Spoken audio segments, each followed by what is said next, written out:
Hey, this is Norman Matthew of A Strange Angels and the Sound Foundation, and you're watching Tattoo.com. Wait, what finger? This one.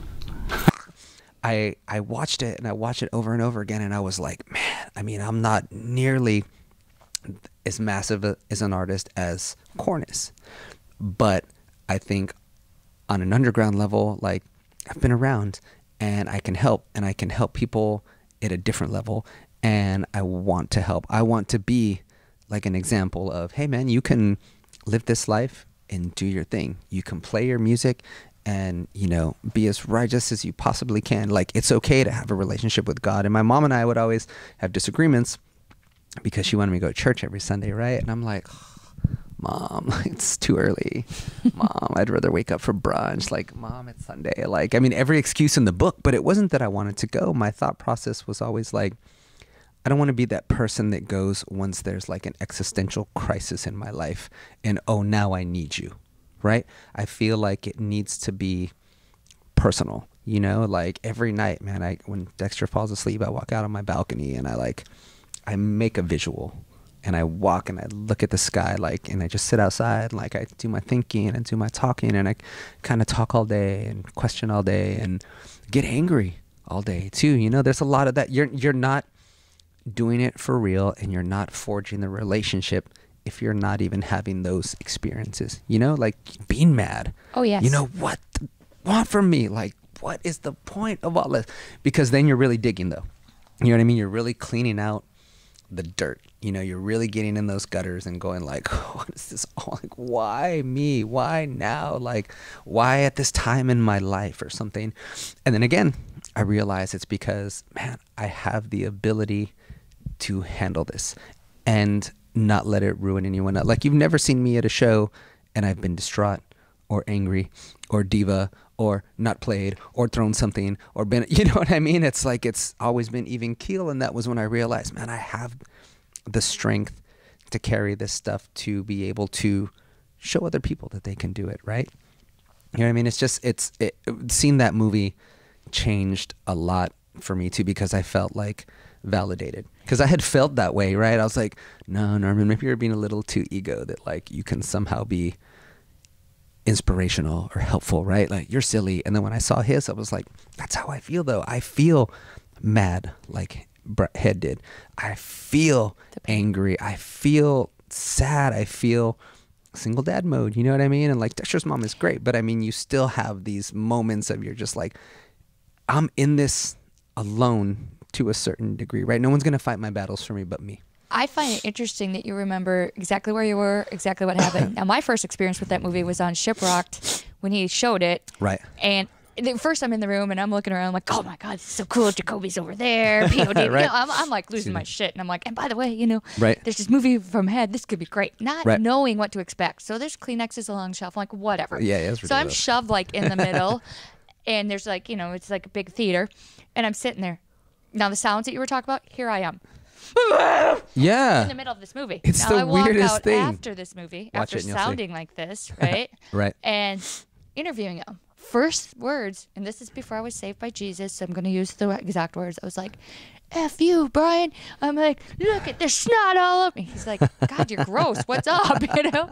But I'm like, it's like, who let this woman on the boat? But the experience, and it's just touching on so many levels. Like, I lost it when he was when I lost it more with his daughter than his stuff. Just not because you can relate more to him as a dad. Obviously, I'm not a dad, but my daughter and his daughter are sort of the same age, and just I had read the book before that, knowing his story, and it just moved me. Right. Well, it's that connection to accountability, responsibility, connection to that light in your life. You know, like if I'd had Dexter, didn't have Dexter, I don't know that I would have connected those dots, because for me, I would have just been like, do what you will with me, you know. But now it's like, no, I'm in for a fight. And it is really weird, because I would always, well, when am I going to have that moment that everyone has?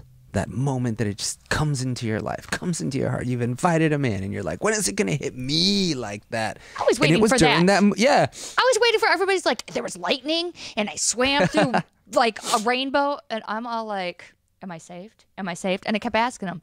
And then finally when I saw him, we just interviewed him a few weeks ago, and I saw him, I'm like, I don't have to ask anymore, and I get it. He goes, What do you mean? I go, I know. Yeah. But I can't tell you when. Like Wes can tell you the exact like day and time. I'm like, I don't know. I just woke up one day and said, hey, I'm going to heaven. But my sins still leave scars. So I'm still battling.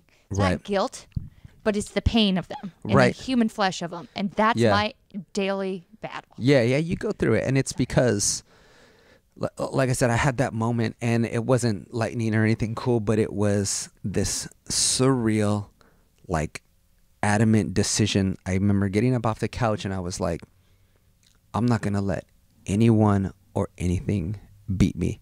And the quote, what was it? I'm really bad at these because I just have a terrible memory. But there's a storm coming, and he said, I am the storm. I was like, that's me. I was like, every setback is temporary. Every storm runs out of rain. So throw it, because guess what? That just means that storm you try to throw at me is now past. So what else you got? Yep. Throw me the next one. What else you got, right? And it just like hit me. I was like, if I decide that nothing can stop me right now, nothing can stop me. And it just became a thing. And it was like, that's it. It's the songs. It's the music. It's the stuff. It's the being a father. It's like, yeah, I hear you now. Like, I get it. And the only way I was going to find, for me, like, the real meaning and the real relationship was just having those battles. You know, having that, like, trying to figure it out. What do you mean? What do you want from me? And I figured out, like, what he wanted from me. And so then I got into the church, and I work a lot with fellowship down here in Dallas. And another big thing that I realized it really was personal for me is that I would get so involved and I never posted about it. Like, nobody even knew that I was, like, singing in church, singing in Christmas programs, helping them out with, you know, entertainment for their shows that they do in April. You know, I would have the students here at the Sound Foundation, they needed a platform to perform. So I would, you know, tie the two dots together, and everybody won, but nobody really knew why I had that connection. It was like, oh, I guess he helps them or something. You know, there's a church that rents out our space here on Sundays. It's a small church doing their thing. And for me, it was like, man, it just means something to me to do it because I'm doing it, and I don't need to put it out there. And that's when I knew that I was like, that's the difference that I'd always seen with my mom. No one knew if you asked. You know, if they hadn't seen my mom in 6 months, they wouldn't know that she was in Peru doing missions work, right? They just be like, oh, I haven't seen your mom. And that, to me, was when I'm like, that's when I know I've reached that real point. Like, I don't have to put on my music, you know, faith-based, or if you're a Christian, or if you believe in God. I'm just like, again, I'm putting myself out there. And if you're in that spot, you'll know. You'll connect. Yes. You'll know. You know what I mean? The same way that I knew that it just was like, ugh. So all glory to God for your talents and gifts. Thank and you. all yeah, of it. It definitely wasn't me. And I just want to say, only because cameraman's getting tired over there, that thank you so much for everything. No, but thank you, guys. before we step away, I want you to tell everybody where they can get this awesome music. Oh, And, nice. And, you know, just Well, I can tell them where they can get the bad music, and then probably everywhere else is the awesome. No, you can check us out. As Strange as Angels. We're everywhere. Miracle, Mirror, Mirror. Those are the two ones that I really put it all on the line with lyrically. There's other songs, you know, on the record. Love and Death was one of those moments, and that came from the inspiration with Head and his band, because that's what it felt like. It was like just this, again, polarizing, turgid waters, polarizing times, and it felt like love and death, like, and I felt lost in between the both, right?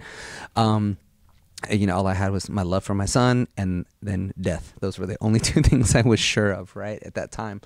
We've got new stuff coming out, and I'm really proud of this next single, because it's heavier than the rest. And the reason why I came back to that for a minute was because I wanted to now be able to get into another audience and be like, yo, check it out, I got something for you.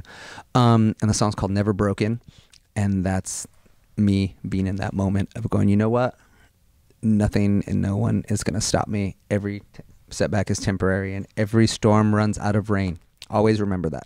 So there's, every day is a new day, every minute's a new minute, and there's always a chance to just turn it around. You can turn the corner at the gas station and say to yourself, that's it, today's the day, I'm changing it all around. So, As Strange as Angels. And if you are a musician and you live in the Dallas area and you need some assistance learning, Yes, check out the soundfoundationdallas.com. We have a bunch of awesome instructors. I do a lot of the recording and production. But if you're looking for lessons, you're looking for all that kind of stuff, hit us up, the soundfoundationdallas.com. You might find some famous guys here like CJ from Drowning Pool, Johnny from Typo Negative, a couple that have been around. And they'll set you in the right direction.